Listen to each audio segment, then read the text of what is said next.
Hello à tous, dans ce podcast, on va voir pourquoi si vous vous ennuyez à la guitare, eh bien c'est une excellente chose et finalement un très bon signe. Alors ça vous l'avez déjà sûrement entendu, je m'ennuie à la guitare, je tourne en rond. Vous avez vu je ne sais combien de vidéos sortir de la pentatonique, comment sortir de la pentatonique. Et vous l'avez très certainement déjà ressenti. Moi, bien sûr, je l'ai déjà ressenti plusieurs fois, mais même de nombreuses fois. Mais mon avis par rapport à cette question a bien évolué. Et je vais un petit peu vous partager ça et vous allez voir, à la fin de ce podcast, je pense que vous allez avoir peut-être une autre façon d'envisager cet ennui. Selon moi, l'ennui, c'est un signal. Et c'est au moins deux signaux, en fait. Le premier signal, je dirais que c'est le signal qui vous dit que vous n'êtes pas à votre place. Alors, je vais un peu détailler ce que j'entends par « vous n'êtes pas à votre place ». Imaginons que vous jouiez un style, mais il ne vous correspond pas entièrement, en fait. Par exemple, je sais pas, vous faites du rock et c'est pas vraiment ce qui vous anime le plus. Et ça, vous le savez pas totalement. Par exemple, moi quand j'étais au lycée, c'est un peu mon exemple si j'ai pris le rock, j'étais dans un groupe de rock, j'étais très influencé par tout ce qui était rock anglais, pop anglaise, etc. à l'époque. Et même si j'ai adoré mon expérience, et même si c'est peut-être mes plus belles années, même en musique, hein, c'est des souvenirs incroyables, toutes les après-midi à répéter, les concerts, les soirées, etc. C'était fantastique. Mais musicalement, eh bien, j'étais pas 100% pleinement là où je devais être. J'étais pas à ma place. Et ça, je le ressentais parce que j'avais cette impression de tourner en rond, en fait. Et j'avais pas cette envie aussi de pratiquer la guitare, en fait.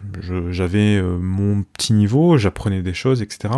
Mais j'avais pas non plus le désir bouillonnant, en fait, de progresser. Et c'est que lorsque je me suis intéressé un peu plus tard au jazz, que là, voilà, il y a eu une sorte de déclic et un monde s'est ouvert à moi finalement. Et quand je vous dis que vous n'êtes pas à votre place, vous ne le savez pas totalement, et même si vous aimez certains aspects de là où vous êtes, vous aimez cette musique, etc., eh bien, quand vous vous ennuyez à ce moment-là, eh bien, c'est le signal qui vous dit quelque part, continue à explorer. Continue à écouter d'autres types de musique, continue à t'intéresser parce que voilà, c'est pas fini, il y a autre chose derrière ça. Et finalement, cet ennui, c'est une sorte de cadeau en fait. C'est une sorte de cadeau de votre vous intérieur, de votre petite voix intérieure peut-être, qui vous dit, écoute, voilà, il y a certains aspects de ce que tu es en train de faire, de cette musique que tu apprécies, mais il y a peut-être autre chose dans lequel tu vas vraiment pleinement t'épanouir en fait. Donc ça c'est le premier aspect de l'ennui, et je vous garantis, pour avoir eu beaucoup d'élèves, pour avoir discuté avec pas mal de musiciens, on a beaucoup de cas de personnes qui sont dans cette situation où ils arrivent à aimer vraiment une partie de ce qu'ils sont en train de pratiquer, mais ils sont pas totalement à 100% là où ils devraient être. Le deuxième aspect de l'ennui, c'est l'ennui que j'appelle « il faut passer à la suite ». Imaginons que vous êtes en train de bosser vos gammes depuis des mois, peut-être que vous travaillez vos 5 positions de la gamme majeure, et vous les connaissez, ces 5 positions. Vous les avez travaillées tous les jours, donc forcément, au bout d'un moment, eh bien, vous les connaissez. Et vous avez, quelque part, pris l'habitude de les jouer. Peut-être que vous avez écrit une petite routine comme ça, il y a quelques mois, et vous répétez vos 5 positions.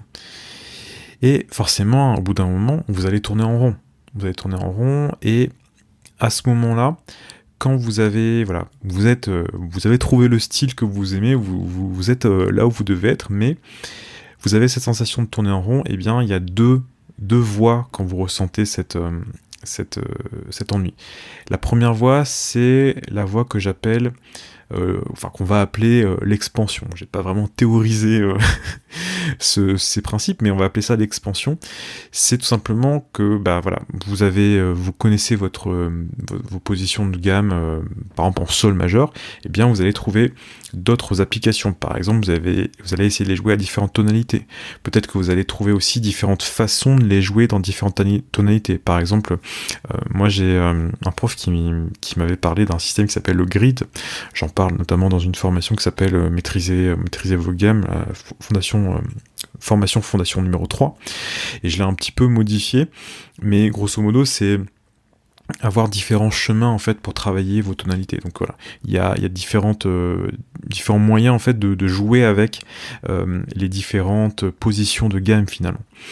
Après, vous pouvez aussi les jouer à travers un morceau. Donc par exemple, prenez, je sais pas, All the Things You Are, vous avez plusieurs tonalités et vous pouvez travailler vos gammes mais appliquer un morceau. Ensuite, vous pouvez prendre également vos gammes et puis vous dire tiens, je vais les travailler par intervalle. Est-ce que j'arrive à les jouer en tierce? Est-ce que j'arrive à les jouer en quarte? Est-ce que j'arrive à les jouer en quinte? Est-ce que j'arrive en six, septième, etc. Et tout de suite, la gamme avec laquelle vous étiez un petit peu habitué à suivre toujours la même routine, et bien tout de suite, elle a une autre saveur parce que vous avez tout un éventail de possibilités à explorer. Donc ça c'est la première partie, c'est l'expansion. Et la deuxième voie, on va dire, c'est celle du changement. C'est-à-dire que quand vous sentez cet ennui, c'est peut-être le signal qu'il est temps de passer à autre chose tout simplement. Vous avez peut-être atteint un certain niveau, vous avez finalement progressé. Cet ennui, c'est un signal en fait pour vous dire, voilà, tu as une certaine maîtrise de ces positions. Il est peut-être temps de passer à la suite, d'essayer de faire autre chose avec ces positions-là. Peut-être justement, vous avez travaillé vos positions de gamme majeures. Peut-être qu'une autre gamme serait peut-être le temps d'explorer une autre gamme, ou peut-être vos triades, ou peut-être de travailler des phrases, ou peut-être de composer des phrases à partir de ces positions de gamme. Bref, c'est finalement un signal pour vous dire que il est temps de passer à autre chose. Et quand vous ressentez cet ennui, eh bien, vous devez quelque part vous satisfaire et même vous réjouir parce que vous avez en quelque sorte progressé.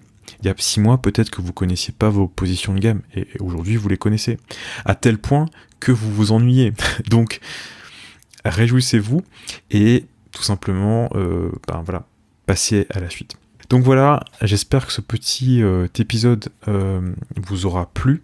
De temps en temps, je fais faire comme ça des petites capsules audio, comme j'avais déjà fait précédemment, et je pense que ça peut vous aider tout simplement. J'en profite pour vous signaler que je vais probablement faire un autre épisode de la FAQ, dont je mettrai en lien, notamment sur YouTube, on va dire le lien pour poster vos questions, mais vous pouvez me les envoyer par email. La plupart des gens finalement le font comme ça, ou encore dans la partie commentaires sur YouTube également. J'ai reçu pas mal de questions, mais qui allaient amener plutôt des tutos en fait, c'est-à-dire des questions assez spécifiques, mais plus guitare. Donc je vais pas forcément les traiter en podcast, mais si vous avez vraiment des questions un petit peu comme celles qu'on avait abordées dans le précédent épisode, eh bien n'hésitez pas, si j'ai suffisamment de questions et que ça me paraît cohérent, eh bien je ferai un nouvel épisode de la FAQ. Visiblement ça a plu à certaines personnes, donc pourquoi pas en faire un rendez-vous peut-être un peu plus régulier. Je vous remercie d'avoir écouté, peut-être d'avoir vu également cet épisode, puisqu'il est présent également sur YouTube. On se retrouve dans un prochain épisode. Abonnez-vous à cette chaîne YouTube si vous regardez sur YouTube. Abonnez-vous au podcast si vous suivez ce podcast sur les différentes plateformes. Et puis, on se retrouve très bientôt. Bye bye.